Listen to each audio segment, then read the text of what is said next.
Hi everyone, আজকে চলে এলাম আরেকটি ব্লগ নিয়ে। আর এই ব্লগটি কিন্তু মায়াপুরের পরের দিনের ভোর রাতের ব্লগ। ভোর 3টের সময় উঠে স্নান টান করে পরিষ্কার বস্ত্র পরে টোটো ভাড়া করে আমরা সোজা চললাম মন্দিরের দিকে আরতি দেখবো বলে।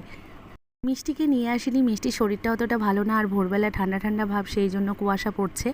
আর সেই কারণে হলো বাবা মাও আসতে পারলো না, তার জন্য বাবা মার কাছে মিষ্টিকে রেখে আমরা দুজনে কিন্তু মন্দিরের দিকে রওনা দিয়ে দিয়েছি। টোটোতে নেমে দেখো ছুটছি আমি। মিষ্টির বাবা বলছে তুমি যে ছুটে ছুটে যাচ্ছ এটা আমি ক্যামেরা বন্দি করবো, তাই ও ভিডিও করছিল। আর এদিকে এমন বদমাস দেখো। যাই হোক, মানে আমাদের হাতে টাইমটা কম ছিল, সেই জন্য মানে আরতি আমাদের ধরতেই হবে।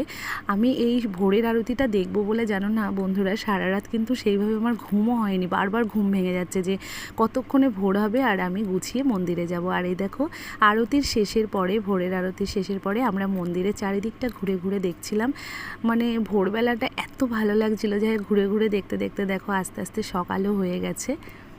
সেই ভোর রাত থেকে মন্দিরে প্রায় 8টা-9টা পর্যন্ত আমরা ছিলাম। পুরো মন্দিরটা ভালো করে ঘুরেছি, আমরা দুজন একটু বসে গল্প করেছিলাম। তারপরে মন্দির থেকে কুপন কেটে নিয়ে গেছিলাম যাতে দুপুরবেলার খাবারটা এখানেই খেয়ে নিতে পারি। আমার খুব ইচ্ছে ছিল বাইরের খাবার তো খাবোই, ঠিক আছে, মন্দিরে একটা দিন হলেও কিন্তু মন্দিরে আমি খাবো। সেই জন্য আমরা যেদিন গেছি দ্বিতীয় দিনই কিন্তু কুপন কেটে নিয়েছিলাম মন্দিরের ভেতর থেকে। গতকাল যথারীতি এত জার্নি করে এসেছি, এসে কিন্তু আমরা ঘরে বিশ্রাম করিনি, তোমরা তো দেখেছিলে। আবার আমরা সঙ্গে সঙ্গে মন্দিরে চলে এসেছিলাম। তারপরে কিন্তু বাড়িতে গিয়ে সারা রাত তোমাদের তো বললাম ঘুম হয়নি, ভোর রাতের আরতিটা দেখবো বলে মানে শুধু বারবার করে উঠছি আর ঘড়ি দেখছি যে কটা বাজে। তবুও যেন মন্দিরে আসার পরে আর মানে ভোরের আরতি দেখে তারপরে আমরা যতক্ষণ ছিলাম ওখানে কীর্তন হয়েছে, মানে সমস্ত কিছু যখন কমপ্লিট করেছি ঠিকই, কিন্তু একটু যেন শরীর খারাপ লাগছিল না, মানে একটুও ক্লান্তি বোধ হচ্ছিল না, খুব ভালো লাগছিল।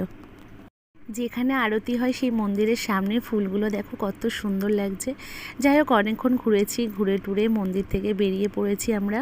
খিদেও পেয়ে গেছে সকালবেলা, ওই জন্য আমরা একটুখানি খাবো বলে হোটেল খুঁজছিলাম।